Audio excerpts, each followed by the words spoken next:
so after we get the factory bumper removed, you're going to go ahead and want to inspect the frame. We get down here, we can see how we got some of this welding spatter. We basically want to make sure that's nice and flat. Otherwise it could catch on your bumper as you're trying to slide the new bumper on.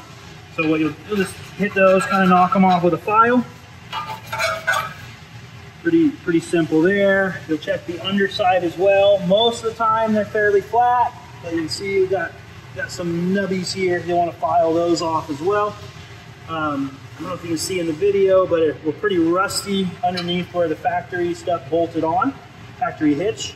So now's a good time to clean the frame up, spray paint, get a good fresh coat of paint on everything after we drill our hole here.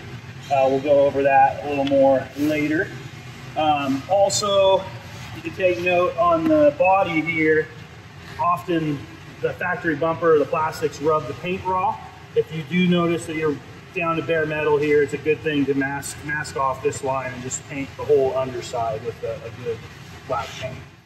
All right, one thing to note, one of the first things you're going to want to do is drill this hole for the forward wing stiffener. So basically we will have a hole on the inside of the frame. We will need to enlarge to roughly 5/8, a little over 1/2 inch.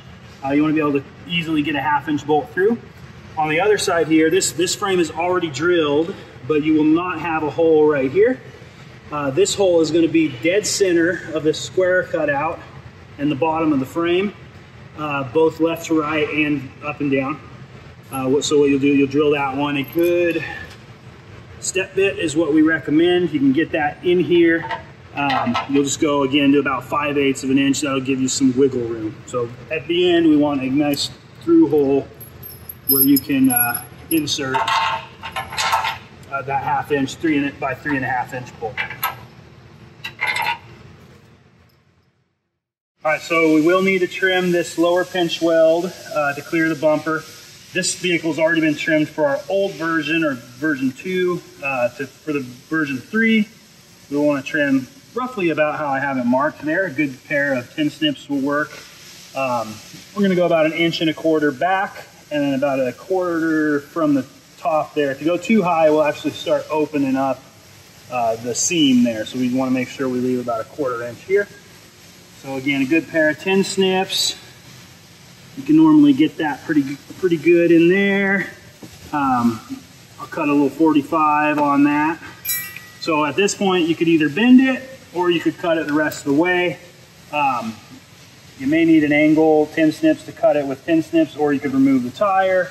Otherwise, the cutoff wheel, whatever your preferred cutting tool, really anything that can cut some thin sheet metal will work.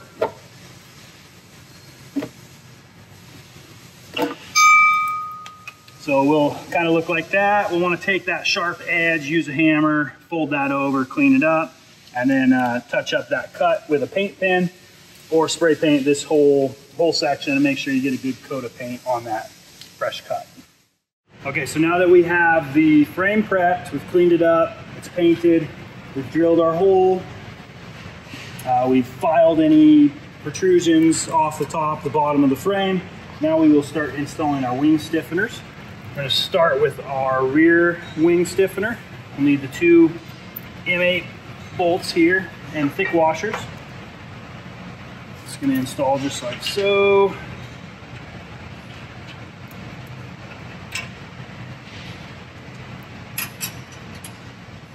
One thing to note is it is a good idea on any of the welded nuts on your frame or on our bumper, always use anti-seize as well as on any stainless hardware. These bolts are just going to install temporarily to align the lower portion.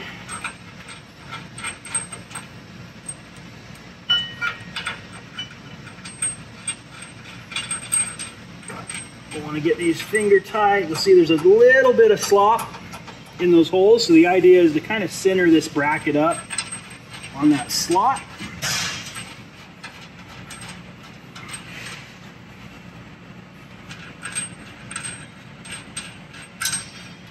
Also note that this frame has had these bolts in and out several times, so most likely you're not going to be able to run those in with your fingers that easily. You'll probably need to get a wrench on there. So again, finger tight. We're kind of centered in the slop on those bolt holes.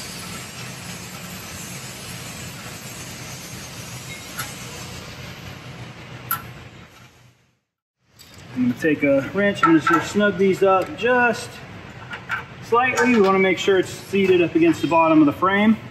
And then from there, you can actually go ahead and get these guys tightened. We'll tighten those to about 30 foot-pounds. And then on the rear, or sorry, the front wing stiffener, this is going to install like so. We're going to have our M14.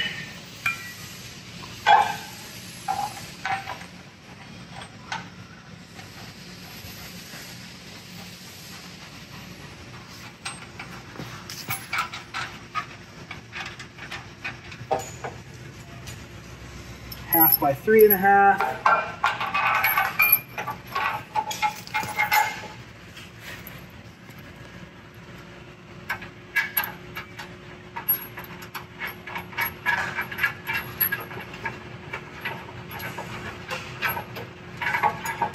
This one, we're going to actually get these side bolts snug.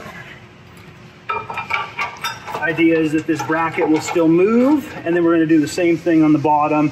Center those bolt holes up, make sure all our M14s will snug it up to the frame, and then we'll go ahead and actually torque these side bolts first. Once that's done, we will remove all the lower bolts to slide our wing in place.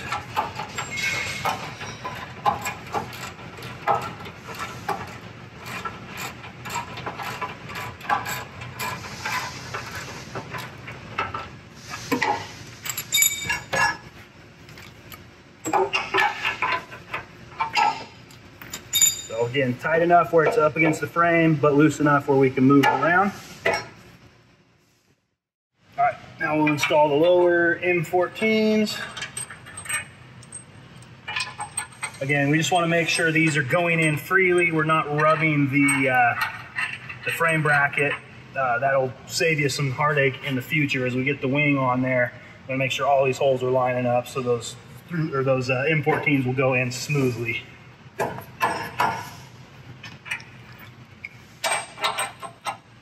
It's crucial to make sure we're tight against the frame before we tighten these bolts on the side.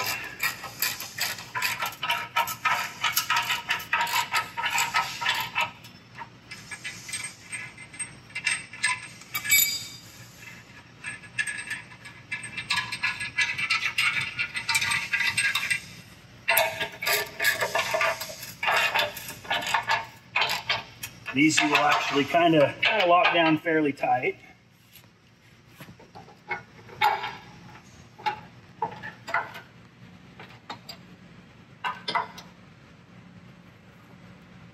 That one snugged up.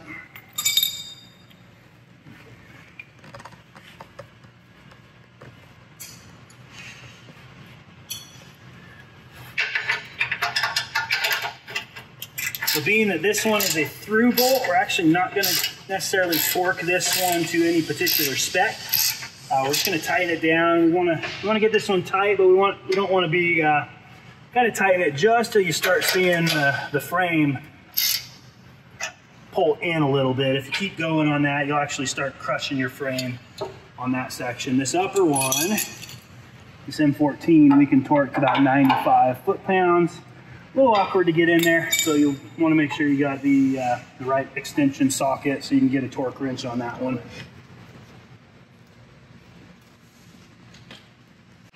All right, so we've got the torque wrench here.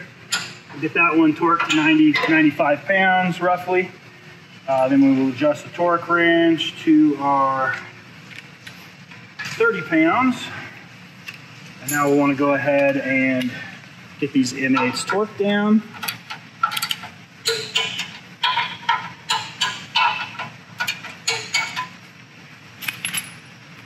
Once those are torqued,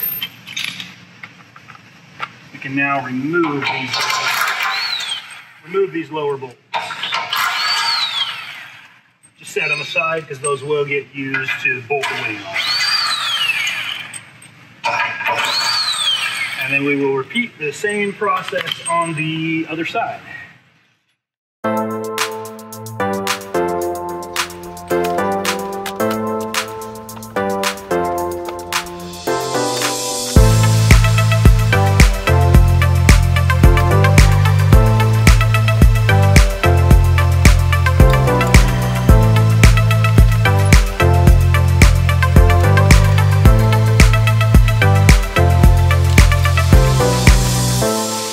Now we got the wing stiffeners installed. We're going to go and prep the wings. There's certain items that are easier to do with the wing on a bench. One of them is if you have the swing arms, let's go ahead and put our ball studs in now. If you got dual swing arms, we'll do this on both sides. Otherwise, just make sure you're putting it on the correct side if you have a single. The other thing, depending on what light cutouts you got, so if you got the blank off plates, no lights in the bumper, we will actually want to go ahead and install this now with the supplied 1/4 bolts. If you got the Ignite backup lights, you will want to install that prior as well. It's going to be very difficult to get to the nuts on the back side if you put the bumper on first. On the combo lights, those can go in after because we got actually a plate that will insert in that is threaded. So on that install, pretty simple. You're going to feed the wires through that hole. We're going to make sure we put these right. So you want your blinker on the top toward the outside of the vehicle, like so. So those are lefts and rights. Backup light toward the bottom. You'll use the supplied hardware to bolt the light to the bracket. One thing to note as far as the prepping the wing prior to install, if you have us powder coat it, we will actually clean the threads out. We'll run a tap through. Really don't have to worry about this, but if you decide to get it powder coated elsewhere, you will want to make sure that these 1/4 all these tapped 1/4 holes get cleaned up, or that they plug them upon powder coating. So you will want to run a tap through that, make sure they're clean. Once that bumper's on there, you're sitting right on top of the cross member. You will not be able to get a tap through these upper striker plate holes. So best to make sure your bolts go into those holes prior. You don't necessarily need to bolt the parts on right now. Just make sure your threads are clean. All right, we're gonna prep our trailer plug harness. We've already cut our hole. Again, this is only gonna be needed in the ones with the integrated receiver hitch. That's maybe 2% of the vehicles we've seen have this. The other ones will already have a hole in the frame. But with this, there's no hole on the back side, so our wires are going to be pretty tight up against there, possibly even rubbing a little. So we want to take some electrical tape. We like to use the cloth tape. Don't necessarily have to use the cloth tape. Just get a good layer of tape on that exposed portion of the wire. Like so. Grab your plug. Start it, don't clip it all the way in. So basically we know we're gonna sit kind of like this. So I'm gonna take my wires, spin them at a 90, like so. And we will fish this end through and into the hole that is already on the back side. We will leave this long for now. Next we will install the wing. It might help to have extra set of hands to help fish this through the bumper, or I suppose you could fish it into the hole after the wing's on. Either way should work. So we've removed the bumper, we've prepped the frame. On the integrated towing cross member, we drilled the hole for the towing or the 7-pin plug. That will not be needed on the cross members without the integrated hitch. We've installed and torqued our wing stiffeners. We've ran the wires for the combo lights. I've just assembled the tail light back in loosely so it's not in my way. This is not wired yet. Now we're ready to actually slide the wing over the frame.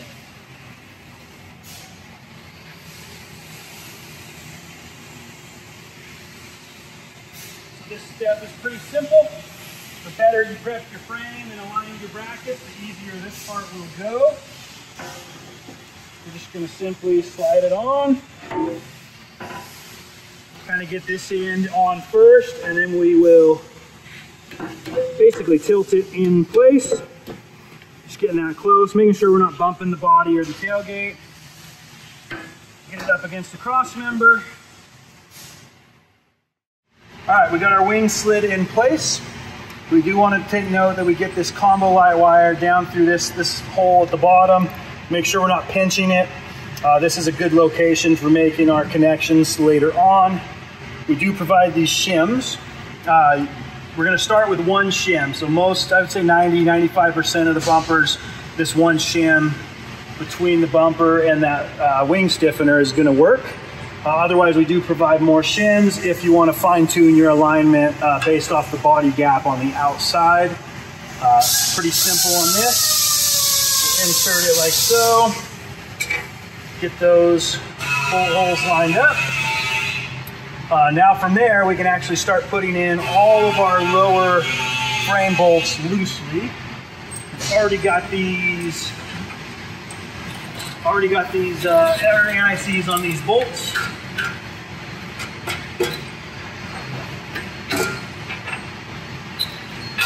So we're not going to worry too much about any kind of alignment at this point on the bumper itself. We just want to simply get our bolts in.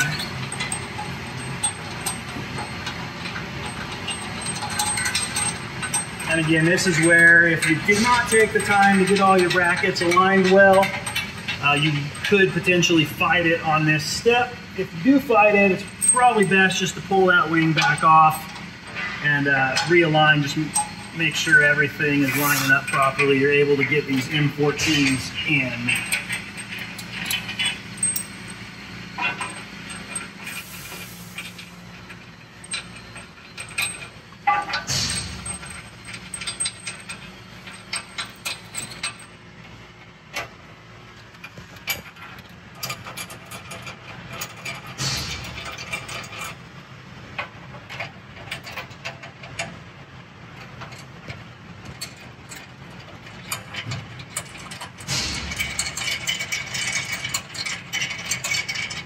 Again, we're not going to tighten anything up at this point. Everything's just going to be kind of snugged up, finger tight.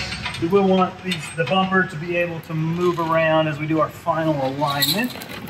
Once all those are in, we can actually come around to this bolt. Get that one started.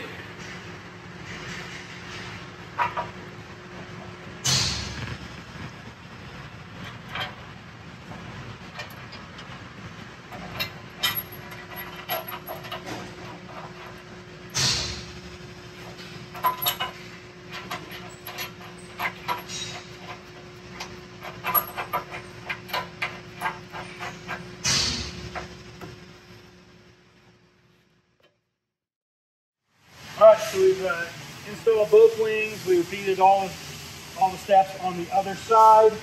Now we can start the final alignment process and getting our bolts tight.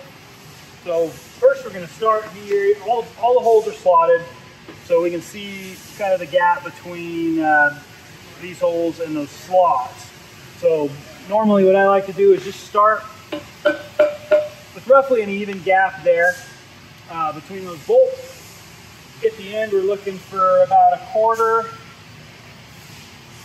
inch to 3/8 of a gap here, or essentially this edge lining up right there with the edge of the body. So we'll want that. That'll ultimately be what we're going for. Typically, if your body is centered, having that even will reflect evenly here. If not, you can adjust one side independently. As you can see, we got both sides. Even gap at the tailgate. That is ultimately what we're looking for. So once we have that gap where we want it, we're up against the frame.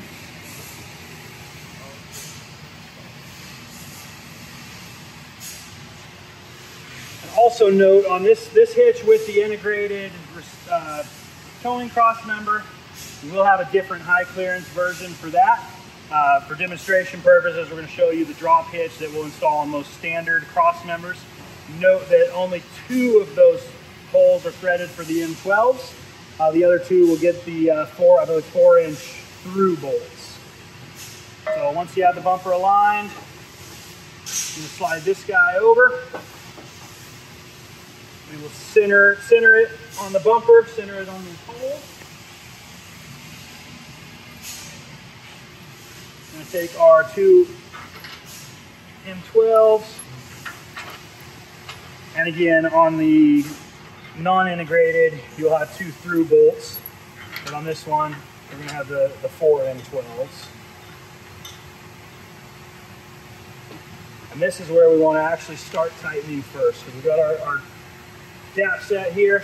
Once we tighten that, that's going to lock the bumper essentially where it needs to go.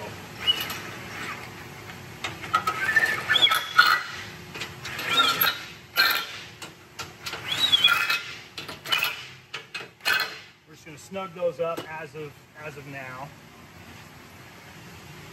Now we can come around, we can confirm that we're happy with our body gap here. So basically stick out is the same from one side to the other.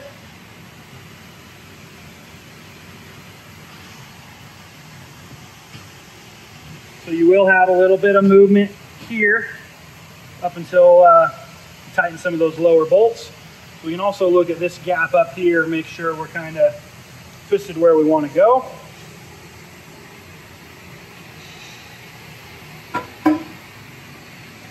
So I got the gap where I want it. Now,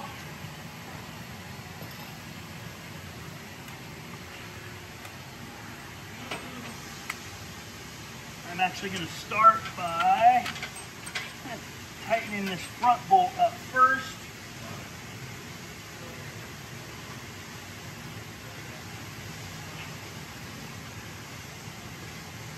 Both sides.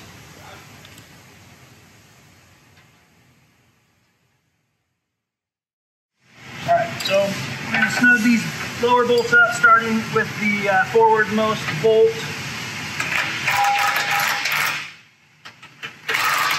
Work our way back.